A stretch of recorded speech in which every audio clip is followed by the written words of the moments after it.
Hello students, how are you all. I hope सभी अच्छे होंगे। तो आज मैं क्लास 8th का जो एग्ज़ाम है एसएसटी का अभी आने वाला है। जो जम्मू के बोर्ड के बच्चे हैं उन सब का 8th क्लास का पेपर हो चुका है, लेकिन जो कश्मीर बोर्ड के बच्चे हैं उनके अभी पेपर पेंडिंग है। तो उनका मैथ्स का भी पेपर है, एसएसटी भी है। तो मैंने मैथ्स की भी वीडियो अपलोड कर दी हैं। अगर बच्चे को किसी की हेल्प चाहिए होगी किसी सब्जेक्ट के रिलेटेड या कुछ, तो इसीलिए मैं एसएसटी की भी पहले ही वीडियो डाल रही हूँ, क्योंकि बच्चे बोल रहे थे मैम पहले ही अपलोड कर देना ताकि उनको थोड़ी हेल्प मिल जाएगी। क्योंकि एसएसटी का सिलेबस बहुत ज़्यादा है, तो आप थोड़ा एसएसटी को भी पढ़ लेना। चाहे हिस्ट्री को कवर कर लेना या ज्योग्राफी एक चीज़ को कर लेना, ताकि आपको लास्ट में थोड़ी हेल्प हो जाए। So let's start. जो बच्चा पहली बार मेरी वीडियो को देख रहा है वो प्लीज़ मेरे चैनल को सब्सक्राइब कीजिए और जितना हो सकता है उतना शेयर करो, ताकि और भी बच्चों को हेल्प हो सके। आई होप ये वीडियो आपके लिए हेल्पफुल हो।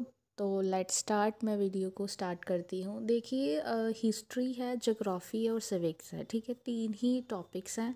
40 मार्क्स का आपका एग्ज़ाम है। मान के चलो कि 10-10 नंबर के क्वेश्चन आएंगे। ठीक है, यानी कि 10 नंबर हिस्ट्री, 10 ज्योग्राफी, 10 और जो 10 बचते हैं उसमें एमसीक्यूज़ लगा लो, फिर फिलअप्स हो सकती हैं, फिर वन वर्ड का कुछ भी हो सकता है। ठीक है, तो मान के चलो हिस्ट्री के 4 मार्क्स का क्वेश्चन होगा, 2 मार्क्स का भी हो सकता है, 3 का भी, मतलब जिस तरह का पैटर्न होगा। तो 10-10 मार्क्स मान के चलो। ठीक है, तो मेरे पॉइंट ऑफ व्यू से ये है कि हिस्ट्री ज़्यादा डिफ़िकल्ट है, ज्योग्राफी बहुत आसान है, सिविक्स भी आसान है। तो अगर तो किसी बच्चे के लिए डिफ़िकल्ट है तो वो हिस्ट्री को स्किप करके ज्योग्राफी और सिविक्स भी पूरी अच्छे से पढ़ ले। तो हिस्ट्री के 1-2 चैप्टर पढ़ ले, तब भी वो आराम से पास हो जाएगा। अगर कोई अच्छे से डिटेल में पढ़ना चाहता है तो वो हिस्ट्री भी अच्छे से पढ़ के जाए। देखिए, इसमें जो भी मैंने हाइलाइटेड किए हुए हैं ये क्वेश्चंस इंपॉर्टेंट हैं, बार बार पेपर में पूछे जाते हैं। ठीक है, इसमें जो मेन है वो मैं आपके साथ डिस्कस कर देती हूँ। जैसे how was the politicals of the radical with in the Congress after from that of the moderate. अब देखो, ये जो मैंने हाईलाइटेड किए हैं ना, ये ज़्यादातर क्वेश्चन है लास्ट चैप्टर के, यानी कि जो लास्ट हिस्ट्री के लास्ट वाले 3 चैप्टर्स हैं ना, वो आपने कर लेने हैं अच्छे से। तो ज़्यादातर क्वेश्चन उसी में से पूछे जाते हैं। ठीक है, उसके बाद name the 3 problems the newly independent nation of India faced, यानी क्वेश्चन नंबर जो सेकंड है कि ऐसी कौन कौन सी मुसीबतें थी, प्रॉब्लम्स थी जो एक न्यूली इंडिपेंडेंट नेशन ने, इंडिया ने फेस करी थी। ये अच्छे से कर लेना है। उसके बाद आपने who were the moderate, how did the purpose to struggle against British rule. Moderate कौन थे और उनका क्या पर्पस था एक लड़ाई करने के लिए अगेंस्ट किसके, ब्रिटिश रूल के। What was the role of the planning commission, एक प्लानिंग जो कमीशन था उसका क्या रोल था, ये क्वेश्चन आपने अच्छे से करना है। मोस्ट इम्पॉर्टेंट क्वेश्चन है, डिस्क्राइब करो क्या एफर्ट लगाए किसने, सर सईद अहमद खान ने, for the enlightenment of status of the women. एक वुमेन की जो स्टेटस था ओल्ड टाइम पे, उसका कोई स्टेटस नहीं था, उसके ऊपर क्या एफर्ट लगाए थे सर सैयद अहमद खान ने। नेक्स्ट क्वेश्चन देखो, फादर ऑफ नेशन हमारा महात्मा गांधी है, तो उन्होंने एक अनटचेबिलिटी, जैसे एक हायर क्लास, हायर कास्ट के जो लोग थे वो लो कास्ट के बच्चों को या पर्सन्स को क्या करते थे, डोमिनेट करते थे या भेदभाव करते थे। तो उस पे जो सोसाइटी में ये चीज़ था, तो महात्मा गांधी ने उस चीज़ पे क्या बोला हुआ है, उसको कैसे दूर किया, कुछ भी जो भी उसमें है वो आपने उसके बारे में क्वेश्चन को प्रिपेयर करना। Next is third question, what were the main M of the खिलाफत एंड नॉन कोऑपरेशन मूवमेंट। जो नॉन कोऑपरेशन मूवमेंट थी और खिलाफत मूवमेंट थी उसका क्या मेन एम था, टारगेट, वो क्यों शुरू की गई, उसके रीज़न आपने अच्छे से कर लेने हैं। ठीक है, व्हाट वाज द इम्पैक्ट, क्या असर पड़ा वुड्स डिस्पैच का, जिसने इंडियन एजुकेशन सिस्टम पे उसका क्या इफ़ेक्ट पड़ा था। ठीक है, स्वदेशी मूवमेंट, फिर practical use of the Wood's dispatch. ठीक है, मोस्ट इम्पॉर्टेंट क्वेश्चन है, what was the treaty of Amritsar. अब देखो अमृतसर क्या था, ट्रीटी साइंड हुई थी, कहाँ हुई थी, अमृतसर में हुई थी। किसके बीच में हुई थी, ब्रिटिश और गुलाब सिंह के बीच में। हमारे जो फर्स्ट किंग थे JNK के वो गुलाब सिंह थे।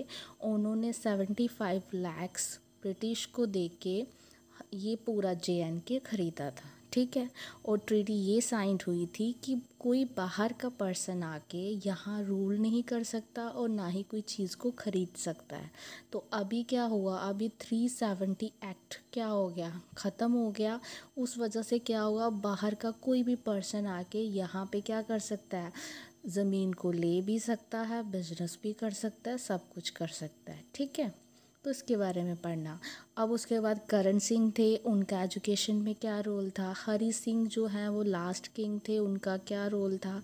ये आपने सारी चीज़ें करनी है, ठीक है।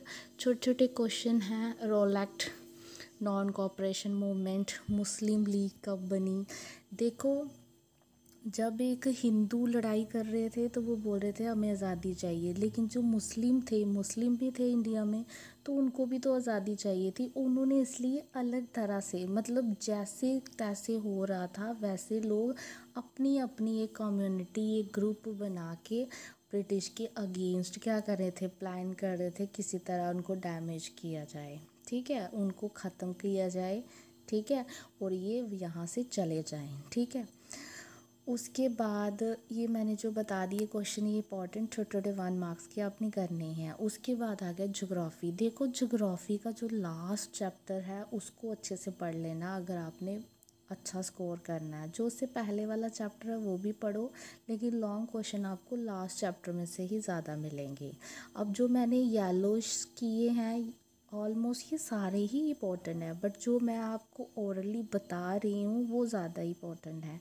तो इसलिए मेरी वीडियो को ध्यान से सुनना, जिसको आगे हेल्प मिलेगी पेपर में। देखिए सबसे पहला है what is meant by population composition. ये तो मोस्ट इम्पोर्टेंट है, करना है। डिस्कस क्या है, एक रोल ऑफ एनी 2 फैक्टर, ऐसे कौन से फैक्टर हैं जो इन्फ्लुएंस करते हैं पॉपुलेशन की चेंज को, बढ़ाते और घटाते हैं।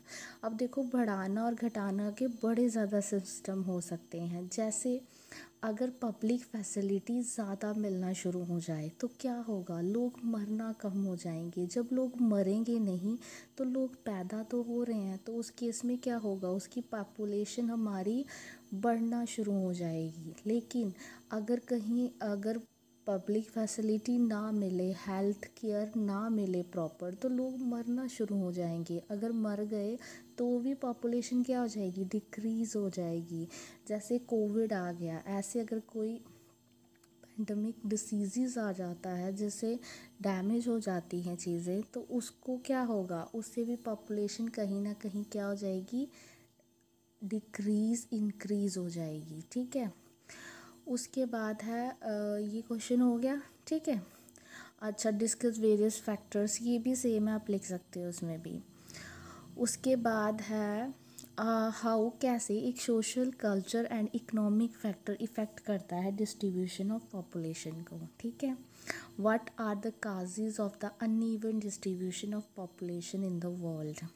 मोस्ट इम्पॉर्टेंट क्वेश्चन है second, write short note on the Kangri making. जो कांगरी होती है ये श्रीनगर कश्मीर में बनाई जाती है। इस पे थोड़ा सा आपने पॉइंट डालना है, थोड़ी मतलब उसके बारे में कुछ लिखना है, ठीक है। टूरिज़्म मोस्ट इम्पोर्टेंट है। श्रीनगर का जो ज़्यादा इनकम सोर्स है वो किससे है, टूरिस्ट से है। बाहर के लोग आते हैं उसकी ब्यूटी को देखने के लिए। अब वैष्णो माता जम्मू में पाई जाती है, तो दूर दूर के लोग वैष्णो माता दर्शन करने आते हैं। एक दिन का हज़ारों हिसाब से वहाँ पैसा चढ़ती है। फिर गोल्ड वो होता है, तो कहाँ जा रहा है वो, गवर्नमेंट में के पास जा रहा है, ठीक है। तो ये इम्पोर्टेंट है, ठीक है। What are the population parameters, क्या होते हैं उसको अंडरस्टैंड। पेपर मशीन, हर बार पेपर में आता है। पेपर मशीन मोस्ट इम्पोर्टेंट, अच्छे से कर लेना। Kashmir is known for handicraft, हाथों की कला के लिए कश्मीर को जाना जाता है। क्यों, कढ़ाई वाले सूट, पश्मीना शॉल्स, वो सारे इसी में आते हैं। Pashmina shawl industry of Kashmir and Ladakh region most important है, कर लेना। Write a short note on agro based industries of Jammu and Kashmir, ठीक है, इम्पॉर्टेंट है। उसके बाद सिल्क इंडस्ट्री इम्पोर्टेंट है। मैच कश्मीर इज़ नोन हैनी डिस्कस, ये मैंने बता दिया। What is Jammu Kashmir and Ladakh famous for, ये किस किस चीज़ के लिए फ़ेमस है ये आपको पता होना चाहिए। पॉलिटिकल में एडवर्टाइज क्या क्या फॉरेन कंपनी के फ़ायदे हैं एक प्रोडक्शन लाने के लिए इंडिया में, ठीक है।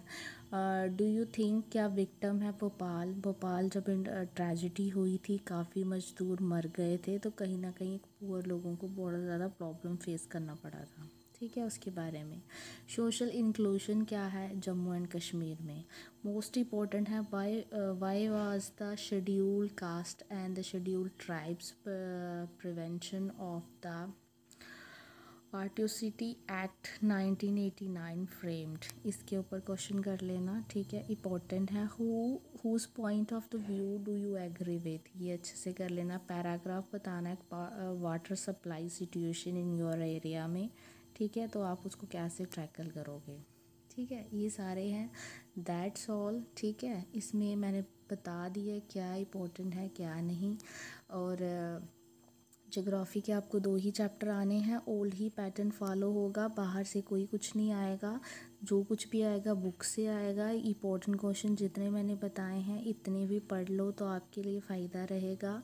जो ज्योग्राफी उसका बता दिया। सिविक्स में आपने क्या करना है, सिविक्स में आपने एक सोशल जस्टिस माल, फिर वो है एक लास्ट वाला चैप्टर है जिसमें मनी वाला चैप्टर है, वाटर सिस्टम, मनी, पैन, फिर वो टैक्स, ठीक है। फिर गवर्नमेंट का उसके ऊपर मनी क्या होता है, इंटरेस्ट क्या होता है। That's all. आई होप ये आपको वीडियो अच्छी लगी होगी, तो प्लीज़ जितना हो सकता है उतना शेयर कीजिए और प्लीज़ मेरे चैनल को सब्सक्राइब करना मत भूलना, बच्चे वीडियो देख के चले जाते हैं। और प्लीज़ मेरी वीडियो को लाइक भी ज़रूर करना, ठीक है। और जितना हो सकता है उतना शेयर करो ताकि और भी बच्चों की हेल्प हो जाए, उनका भी एसएसटी का पेपर अच्छा हो जाए। आपको कोई डिफ़िकल्टी आएगी मुझे कमेंट करना, मैं उस पर वीडियो अपलोड कर दूँगी, ठीक है। तो प्लीज़ मेरे चैनल को सपोर्ट करो, मुझे हेल्प करो और शेयर करो ताकि और भी बच्चों को हेल्प मिल सके, ठीक है।